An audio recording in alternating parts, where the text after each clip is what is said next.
memang kualitas pemain kita tuh harus diakui memang belum bisa step ke level utama gitu. Lagi-lagi agennya harus bekerja dari sekarang untuk cari tempat dia. Kalau dia balik ke sini, ya sama case-nya kayak Ivar Jenner tadi ya, sayang gitu, karena dia masih muda banget. Opsi untuk tetap bermain di Eropanya mungkin semakin menipis gitu ya.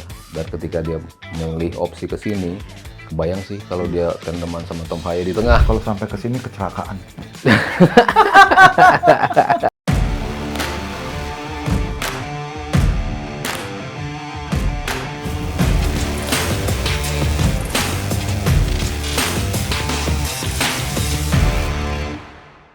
Hai teman nalar, ketemu lagi di Tiki Taka ngobrol bola pakai nalar. Tapi di episode hari ini kita nggak ngobrol-ngobrol, kita masuk kembali ke dalam segmen yang paling disukai sama Bung Yuke, yaitu Jika Aku Menjadi. Ada Noella di sini, ada Mas Sabto, ada Bung Yuke juga. Ini game atau segmen kesukaannya Bung Yuke nih, Jika Aku Menjadi. Gue nih kalau jika aku menjadi nih, orang nggak jadi-jadi.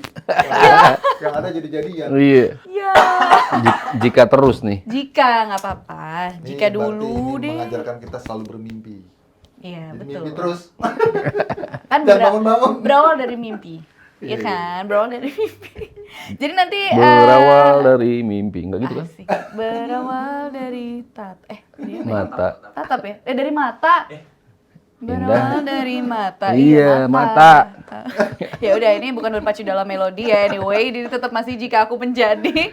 Jadi nanti Mas Sabto dan Bung Yuki akan berperan jadi salah satu pemain dan pelatih yang ditampilkan. Jadi nanti harus memilih dan alasannya kenapa gitu ya. Skenario yang pertama adalah Aman. skenario yang Aman, pertama. pemain dan pelatih. Nah. Bukan pejabat. Bukan pejabat, tenang. Aman. Aman.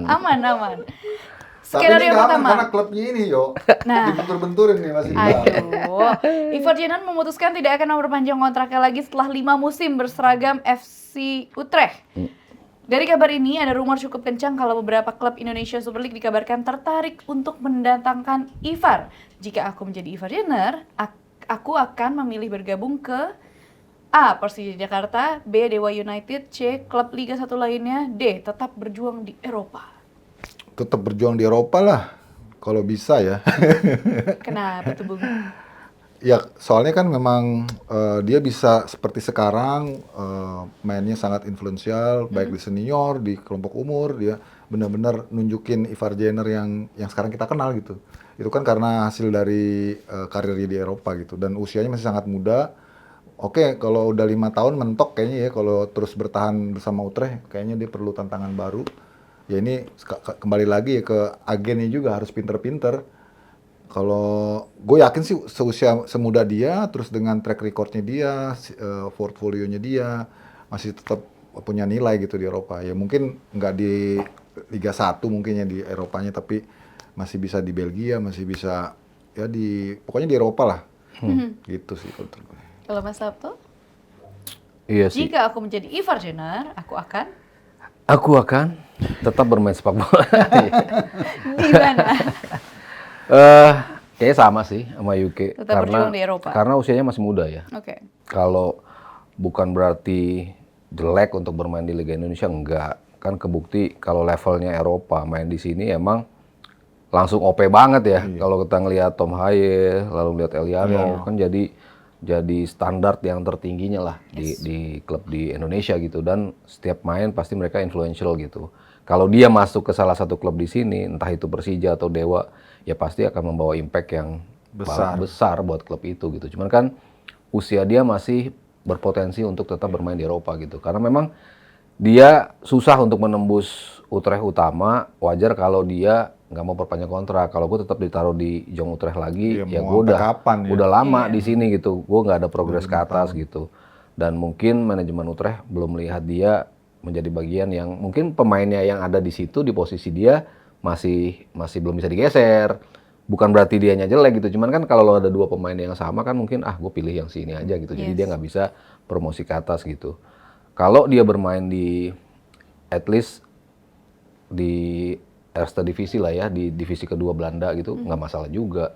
Kan banyak juga klub-klub yang bagus juga yang baru turun dari atas di situ atau yang selalu mencoba untuk promosi naik, kan juga level-levelnya mungkin mirip dengan tim papan tengah ke bawah di Eredivisie gitu. Dan dia pastinya bisa memberikan impact juga ke klub-klub seperti itu gitu. Jadi ya kalau gue pribadi sih melihat dia masih punya potensi untuk bisa bermain di Eropa.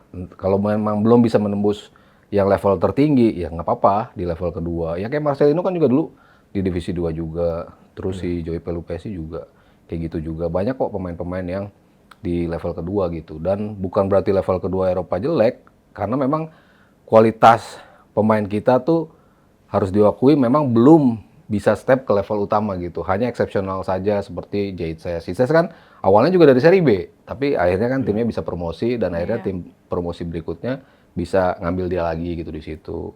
Lalu kita bicara ya kiper-kiper kita juga tetap ada di level yang tertinggi seperti Emil.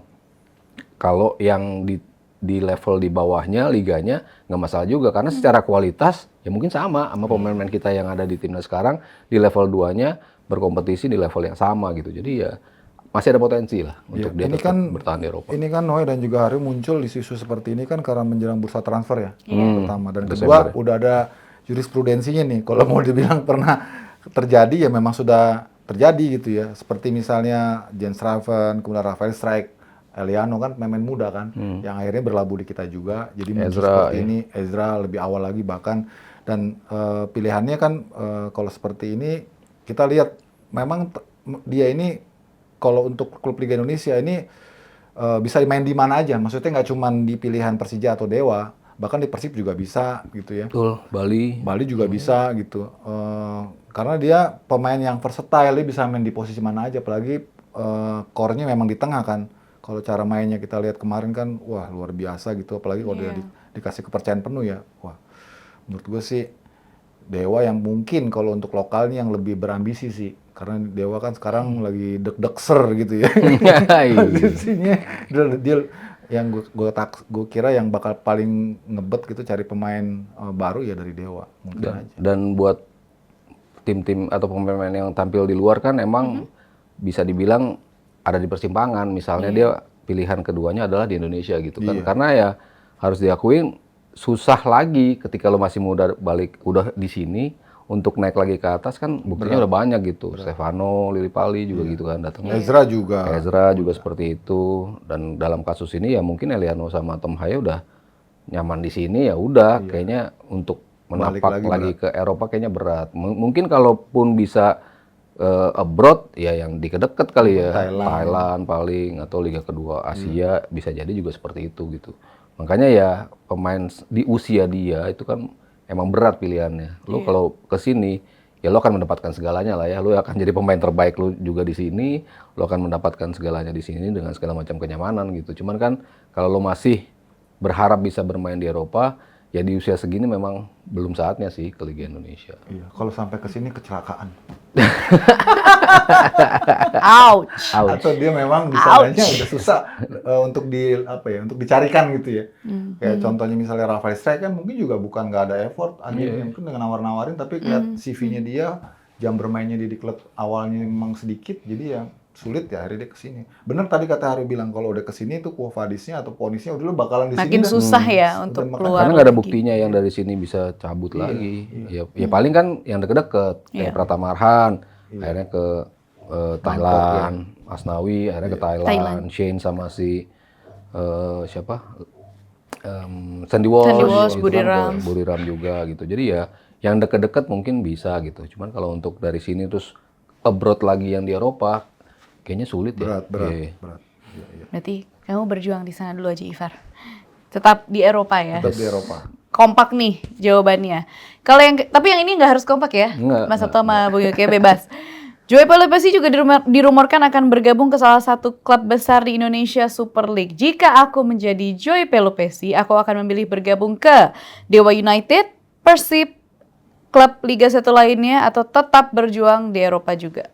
Iya, dengan pertimbangan usianya udah 32 tahun ya, syukur-syukur kalau Joey masih laku gitu ya, quote on quote bisa main tetap di Eropa itu bagus. Tapi kalau dia akhirnya memilih yang realistis, memilih yang pragmatis, dengan usia yang sekarang udah nggak muda lagi, itu juga kita nggak perlu hujat ya, nggak perlu salahkan gitu. Kasusnya mungkin mirip sama Tom Haye ya? Sama kayak Tom Haye, betul. Jadi kalau ini pertimbangannya buat lebih mudah untuk join ke timnas, lebih mudah untuk bisa dapat aklimatisasi dengan pemain-pemain timnas, dengan pemain-pemain lokal gitu ya. ya realistisnya sih memang dia ada bisa ke sini gitu ya. Bukan harus ke sini, bisa ke sini. Dan pilihan ini menarik ya. Dibanding Dewa ataupun Persib Bandung, sebenarnya yang lagi-lagi yang perlu pemain gelandang bertahan itu sebenarnya Dewa. Kalau di Persib kan udah pack di situ ya, udah padat situ, udah ada Mark Locke juga, di situ ada Tom Haye juga.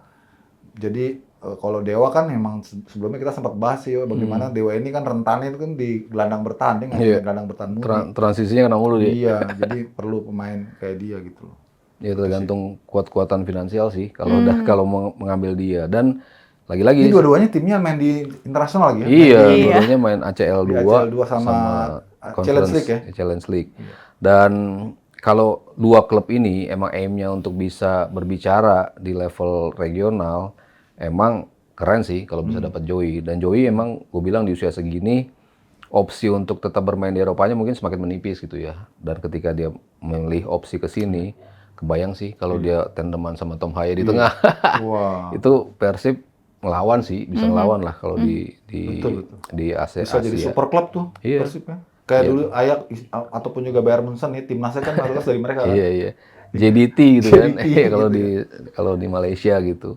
Ya kalau kita bisa mencoba untuk mengikuti apa yang menjadi keinginan juga dari federasi bahwa klub-klub kita tuh bisa berbicara di atas, ada kelonggaran buat pemain asing lebih banyak. Artinya kan pengen memperbaiki peringkat kita kan di liga kita gitu. Kalau makin berprestasi, Dewa kebetulan udah lolos tuh ke knockout stages. Persib tinggal nunggu satu pertandingan lagi ya karena kemarin kalah dari Sailors. Dia ketemu Bangkok tuh di Bandung kan. Iya kan, ketemu Bangkok United di Bandung. Jadi ya kalau emang ada bursa transfer dan bisa mengambil dia sih semakin lengkap sih Persib gitu. Jadi kecenderungannya nih oke nih kalau ke Indonesia dengan pertimbangan usia. Berarti kalau Mas Sabto ke Persib, Bung Yuke juga Persib atau Dewa nih? Ke Dewa. Ke Dewa. Dua-duanya sama nih. Dua-duanya punya insentif kalau mereka bisa berprestasi di internasional, entah itu Persib dengan ACL 2-nya ataupun Dewa di Challenge League-nya tetap memberikan benefit buat kita, buat peringkat liga kita dan juga buat terutama timnas kita gitu. Kalau kayak kemarin kan gampang ngumpulnya kan, nggak perlu jauh-jauh ataupun ada problem traveling segala macam. Cuman dari Bandung ke sini atau dari Banten ke sini, join nggak perlu capek-capek buat kita. Mudah-mudahan aja ntar kalau itu terjadi kan paling nggak nanti Maret ya udah kan tim kita kan ya lebih segar lah.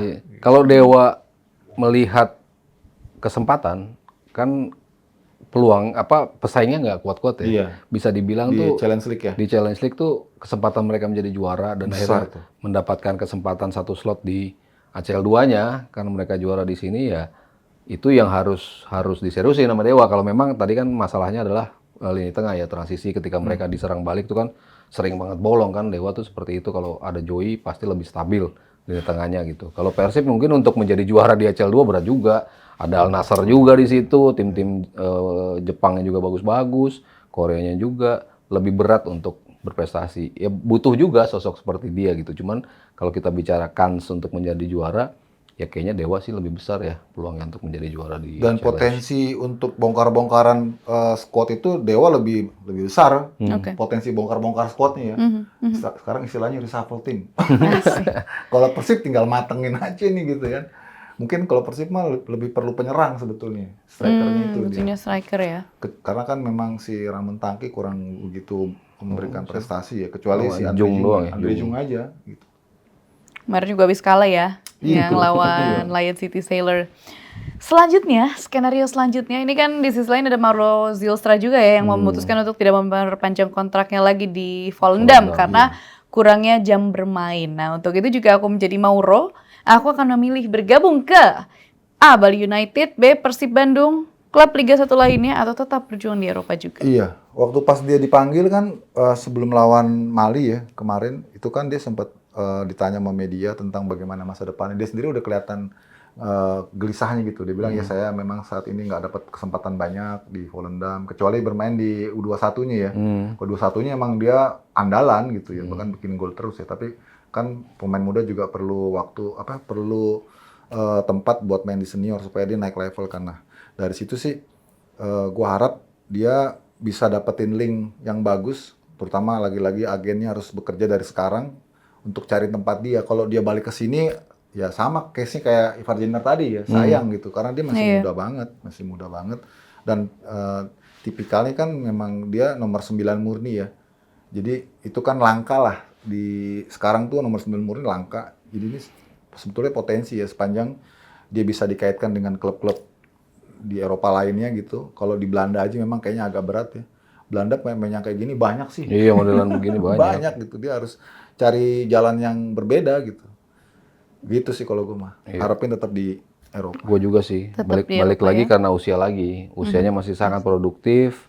Kalau balik di sini ya pasti menjadi salah satu top scorer sih, bisa dibilang seperti itu ya. Dengan kualitas seperti itu gitu. Cuman kan ya dia masih punya track record yang harusnya bisa dia perjuangkan di Eropa gitu. Mengingat usianya masih ada kesempatan untuk bisa ke sana gitu. Jadi kalau gua sih tetap di Eropa sih. Tetap di Eropa juga ya, Memang sepakat. yang ini yang mungkin kita agak skip ya, bahwa salah satu challenge buat mereka itu karena mereka sekarang paspornya Indonesia kan. Iya. Kalau mereka main di Eropa kan dihitungnya pemain asing. Itu juga salah satu menjadi hambatan juga ya. Walaupun di sana pemain asing lebih longgar ya. Iya. Tapi kan tetap dihitung kan. Kalau Uni Eropa kan nggak dianggap pemain asing gitu kan. Ini kan Indonesia kan apa ya? Uni Melayu ya. Uni ASEAN kayaknya. Iya, itu dia mungkin. Jadi sepakat ya, tetap berjuang Tetap di di Eropa Untuk juga untuk Ivar sama Mauro, Zylstra karena iya. masih panjang perjalanannya, masih Masih muda 20, banget ya. 21, masih muda banget. Selanjutnya ini kan ada back muda dari Como, Oldenstam yang habis ketemu sama kapten timnas kita ya, Jesus, pada saat Como mengalahkan Sassuolo 2-0 di Serie A. Nah ini kan sebenarnya Oldenstam ini bisa membela Indonesia karena kabarnya tuh kakek neneknya itu lahir di Jakarta ya. Dan dia sendiri mengatakan terbuka untuk peluang di masa depan, peluang baru di masa depan. Nah pertanyaannya, jika aku menjadi pengurus PSSI, Oldenstam akan A. Segera dinaturalisasi sebelum debut di timnas Belanda senior. B. Tunggu perkembangan performa dan karir Oldenstam. C. Tidak menaturalisasi karena proyek naturalisasi harus sedikit direm. Nah ini jadi pengurus PSSI ini. Kalau gue sih tunggu perkembangan ya. Tunggu perkembangan. Pertama karena kita akan lihat ya sejauh apa konsistensi dia di Como ini. Iya. Bahwa dia punya pengalaman bermain di timnas juniornya Belanda gitu ya. Umurnya juga masih 18, Februari nanti baru 19. Jadi masih banyak waktu kita untuk lihat. Iya. Terus yang kedua posisinya sih dia back sih. Kita udah banyak back soalnya gitu kan. Backnya sih. spesifik lagi back Iya, kiri. Back kiri. iya. Jadi itu yang juga jadi pertimbangan ya. Walaupun tetap kita harus buka ya kemungkinan untuk gabung gitu ya, untuk nyiapin generasi berikutnya, is okay.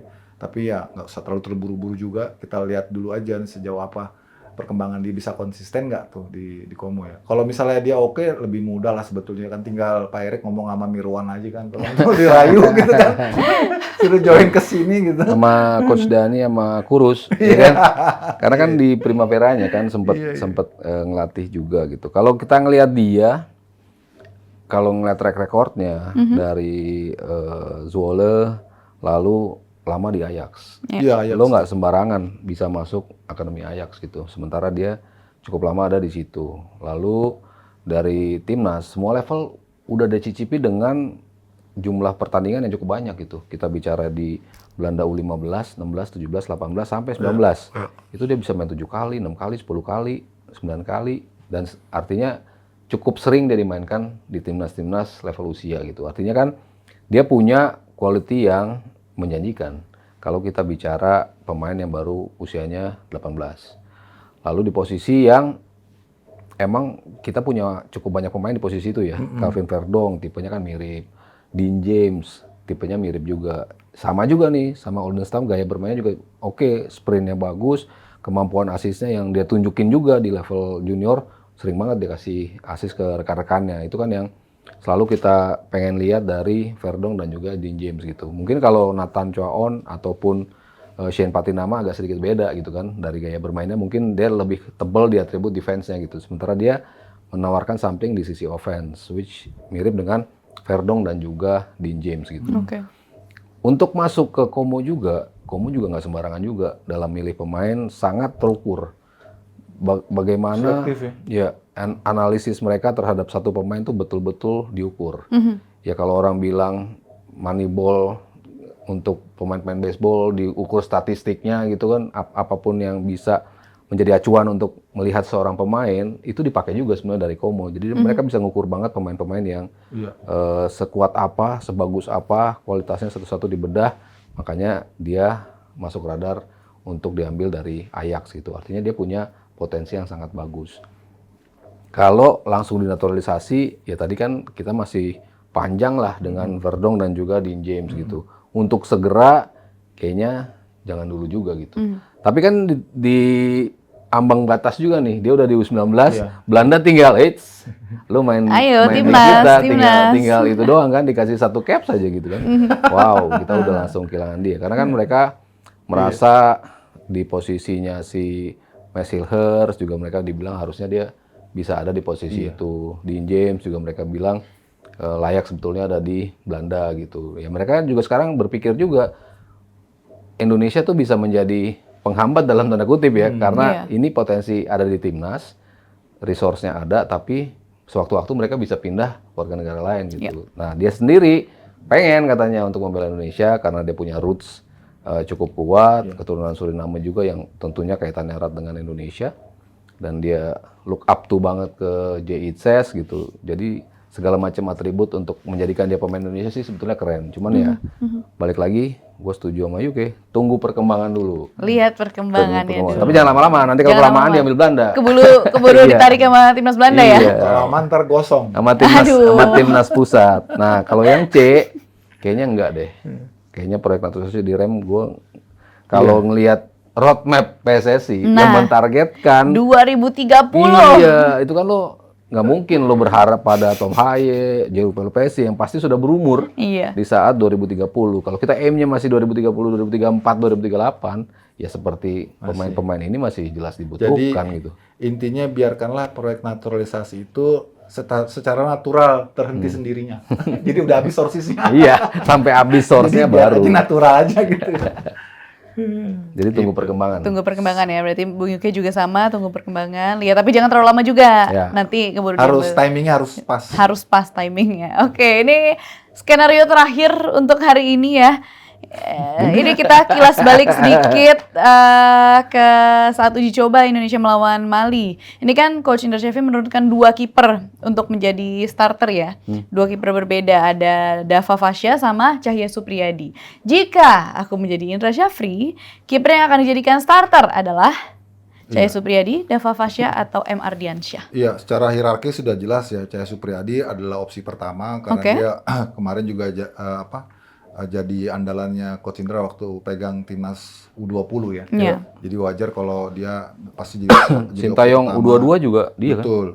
Jadi secara jam bermain di timnasnya dia lebih banyak. Nah, Dava ini kan cuma kemarin tuh membuat kita jadinya wah, ini bahaya juga nih Cahya kalau nggak waspada bisa kegeser nih. Karena Dava Fasya diem-diem gitu ya, kemarin benar-benar mencuri perhatian banget. Kalau bukan dia kemarin tuh kipernya tuh mungkin kita udah banyak juga kebobolan ya di laga kedua tuh lawan Mali tuh. Penyelamatan yang menurut gua ajaib sih. Dia bisa lakukan itu dan itu menurut gua bagus. Jadi memberikan persaingan yang positif di internal sehingga Coach Indra bisa milih ya mana yang tepat gitu ya untuk diturunkan. Misalnya kalau Cahyanya lagi off day ataupun mengalami cedera, Dava yang bisa jadi deputi. Cuma kalau pilihan tetap sih gue pikir dari sisi pengalaman Cahya lebih pengalaman. Ya. Iya. Kalau dari sisi postur mungkin Dava emang posturnya Dava lebih sama tinggi Ardiansyah juga oke sih. Ardiansyah itu menariknya ketika di eranya Gerard Van den Burg tuh dia jadi kiper terbaik Piala AFF. Iya, AFF 22 kan dia. Zaman Indra malah jadi kiper ketiga. Jadi masing-masing punya momentumnya. Ardiansyah kemarin betul kiper terbaik di AFF U22. Dava Fasya dari U20 ya. Dulu kan nama Indra Syafri juga. Antara dia sama Ikram Al-Ghifari kan. Antara dua itu. Ya kualitasnya sama-sama oke, badannya juga sama-sama gede-gede gitu kan kipernya. Cahya justru yang paling mungil ya bisa dibilang, tapi agility-nya bagus, refleksnya juga bagus, shot stopping-nya bagus gitu. Cuman ya tipe bermain seperti apa yang dimau sama Coach Indra, kiper yang bisa mainin bola-bola di bawah atau terus seperti ini apa. dia leadership-nya ada ya. Ya. Mau ngomong gitu. Kok Dava kan kayak agak kalem gitu. Iya, kalem. Kalau dari sisi kebengalan kiper Cahya sih Cahya kayaknya. Supriyadi ya. Terus dia gitu pengalaman di liganya kan di PSIM ya dia starter kan selalu Iya, kan di iya. bawah Mistar. Jadi dia terbiasa menghadapi game-game yang sulit, tekanan yang tinggi gitu. Jadi tadi gue bilang makanya kalau dari pengalaman emang Cahya yang the best sih di antara yang ada ini gitu. Yang kita sebenarnya awalnya juga kaget juga waktu pas Sintayong kan kita pikirnya kan antara Ikram apa Dava ya. Iya. Ternyata lah Cahya Supriyadi nih pas AFF yang kemarin yang AFF senior tapi Nurdin udah dua kan. Dua-dua, iya betul. Kipernya Cahya Supriyadi. Kan padahal dia dari Liga 2 sendiri Iya, gitu kan. Tuh, sebelum promosi Sebelum promosi akhirnya dia main lumayan oke juga dari sisi shot stoppingnya gitu. Dan akhirnya dicoba terus di banyak games, dia menjadi andalan, makin teruji, makin terasa dan dengan backline yang udah dia kenal pastinya Iya. menjadi added value buat dia sih. Berarti sepakat ya Cahya Supriyadi ini semakin menarik karena jadi penasaran juga kira-kira nanti siapa nih Ya, yang diturunin sama Coach Indra untuk bisa membawa pulang kembali medali emas. Amin, Amin. Kalau anak buahnya UK Dava ya? dua-duanya Cahya Oh, sama Supri. Dua-duanya Cahya sama Supri sama. Iya, dia top skor juga Cahya. Top skor top juga. skor juga. Ardiansa Luar enggak biasa, kan? Boy. Ardiansa dari Oke. Makassar. Terima kasih Mas Alto. Oh, Sudah sama-sama. sini. Oke, semoga skenario kita hari ini bisa kejadian ya. Amin. Kalau kita jadi exco nggak ada di situ ya? Nggak ada. Alhamdulillah. Alhamdulillah. Ini ininya produsernya kurang jeli nih. Harusnya kalau saya jadi gitu. Aduh, tadi katanya nggak mau. Agak takut-takut Oh, juga. ada yang ketinggalan nih ternyata. Jika saya menjadi Erick Thohir, saya akan nggak ada ya. Baik guys, kalian jangan lupa ya like, share, dan subscribe YouTube channel Nalar Sport TV. Noella, Mas Sabto, Bu Yuki pamit. Bye-bye. Bye.